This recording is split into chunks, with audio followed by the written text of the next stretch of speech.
안녕하세요. 경희서당의 강경희입니다.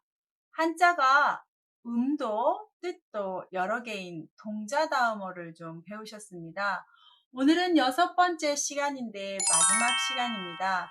6번에 나누어서 10자에서 11자 정도 했으니까 약 한 65자 정도 여러분이 한번 배우셨는데요. 한자가 꼭 이렇게 좀 특이하게 많이 사용하는 것들 중에서 훈음이 완전히 다 바뀌어버리는 것들을 좀 배우셨는데 오늘 끝까지 한번 잘 시청하셔서 일상 용어에서 국어에서 읽기에서 여러분이 많이 유용하게 쓰셨으면 좋겠습니다. 한번 시작하겠습니다. 첫 번째 참여할 참 석삼이라고 하는데 이 자는 참여할 참이 원 뜻입니다. 참여를 한다는 뜻에서 여기에 이렇게 머리에다가 떨잠이라는 비녀를 하고 있는 모습인데 여기에 세 개가 있다 보니까 석삼의 가진자 역할을 하는데 진짜는 참여하다는 뜻이 되겠습니다. 잘 모양을 갖추고 참여한다고 해서 이렇게 썼다고 합니다. 그럼 참여할 참에서 쓸 수 있는 단어는 참여 이럴 때 쓰고 참석할 때 쓰겠지요. 두 번째 넓힐 척 박을 탁자인데요. 넓힌다는 말에서 앞에 손수에 돌석을 썼으니까 손으로 넓혀간다 해서 이렇게 쓰면 되는데 개척지 할 때 쓰는 척자가 되겠습니다. 박을 탁자에서는 여러분 탁본, 탑본 이렇게 하는 탁본이라는 게 있는데요. 비석 같은 데에 있는 글씨를 종이에다 그대로 본 떠오는 것을 탁본이라고 합니다. 그런 것들을 쓸 때는 탁이라고 박을 탁 글씨를 박아오다 이렇게 하셔야 된다는 거, 발음이 바뀐다는 거 알고 계셔야 되겠습니다.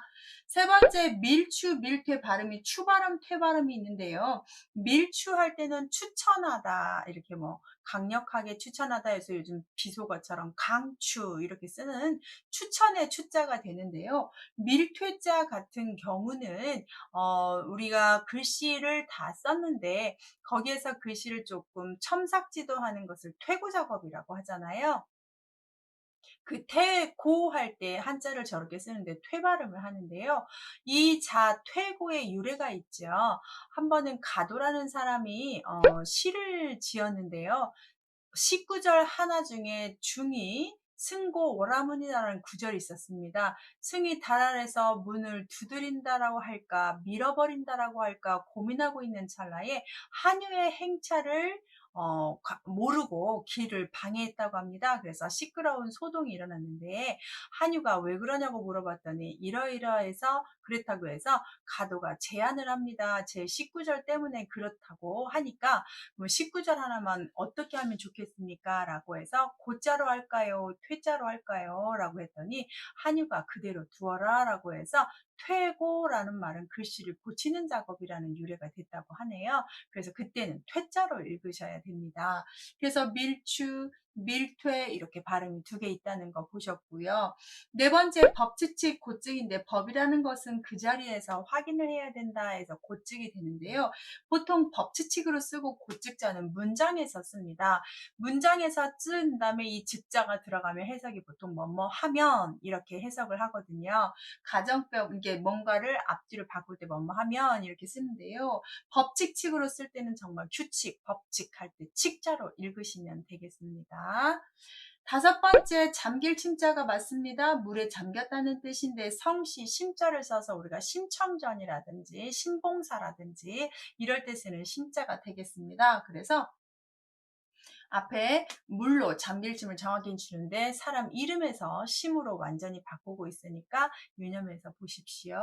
그 다음 편할 편 똥오줌 편자인데요. 우리가 기초적인 아주 기본적인 생활 중에서 똥과 오줌을 싸야만이 몸이 편할 수 있다 해서 이게 먼저고 이게 나중이었는데 왠지 뭐 똥오줌을 대표로 쓰기가 그렇지 않습니까? 그래서 편할 편을 먼저 외우고 우리가 똥오줌 편을 보고 있는데 편하다고 해서 편안하다, 편리하다, 편유 이럴 때 쓰는 편자라면 똥오줌 편자 같은 경우는 변소, 소변, 대변, 변기 이럴 때 쓸 수 있겠죠. 그래서 발음도 비슷하고 원래 이것을 하면 편해지더라. 이렇게 쓰는 단어라는 거 유념해서 보시면 좋겠습니다. 항상 훈음이 연관이 됩니다. 참여할 참, 석삼. 자, 석삼은 나중에 갖다 쓴 거고요. 넓혀가면서 박더라 이렇게 보시고 밀다 발음만 바꿨고 법이라는 건 그 즉시 해야 된다. 잠길 침을 성씨들이 갖다 가차를 썼고요. 똥 오줌으로 인하여 편해졌다라고 이렇게 외우시면 좋겠습니다. 이제 마지막을 좀 보실 텐데요. 사나울폭 모질포라고 해서 사나운 폭포 모양을 그린 한자인데요. 사납다, 모질다 할 때 발음을 바꾸는데 사나울 폭자로 쓰게 되면 우리가 폭동이다, 폭주다, 폭력이다 쓸 수 있고요. 모질 폭자에서는 제일 많이 쓰는 게 포악하다 이렇게 할 때 많이 씁니다. 사납다와 모질다는 뜻이 비슷하고 발음이 바뀌니까 어떤 단어에 어떻게 읽는지를 잘 유념해서 보십시오. 그 다음 8번째 도나라 서울 한자인데 중국 조나라의 수도 한단이라는 수도 이름이 있었습니다. 그리고 사람 이름 감자로 쓰는데 우리 사람 이름 감에서 특히 강감찬 장군 할 때 강감찬 할 때 감자를 이걸로 한자로 읽지 않고 감이라고 읽고 있고요. 특히 조나라 서울 한자는 한단이라는 수도 이름 때문에 고사성어가 한단지몽, 한단지보 이런 고사성어가 있는데 한단이라는 지방에 그 노생이라는 사람이 잠을 자고 있다가 그 꿈속에서 꿨던 부귀영화를 누리면서 꿈을 꿨는데 일어나 보니까 다 꿈이었던 겁니다. 그래서 인생이 한낱 꿈과 같다고 할 때 한단지몽이라고 할 때 쓰고요.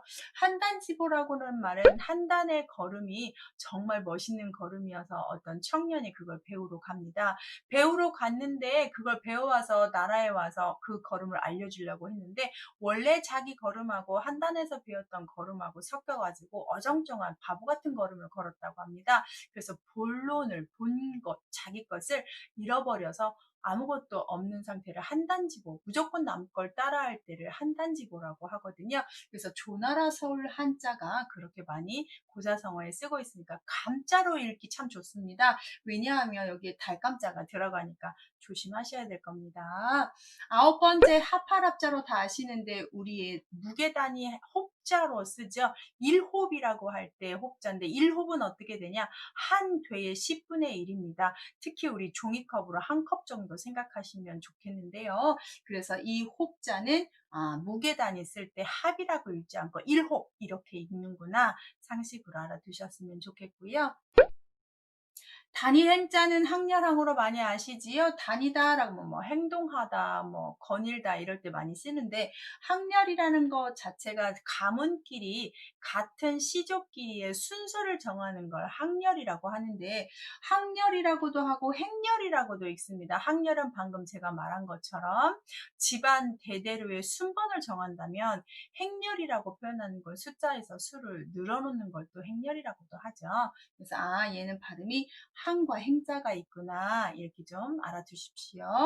11번째 그림 화자예요. 원래 그림 화자인데 옆에다가 칼도를 부은 것처럼 그을획이라고 쓰기도 합니다.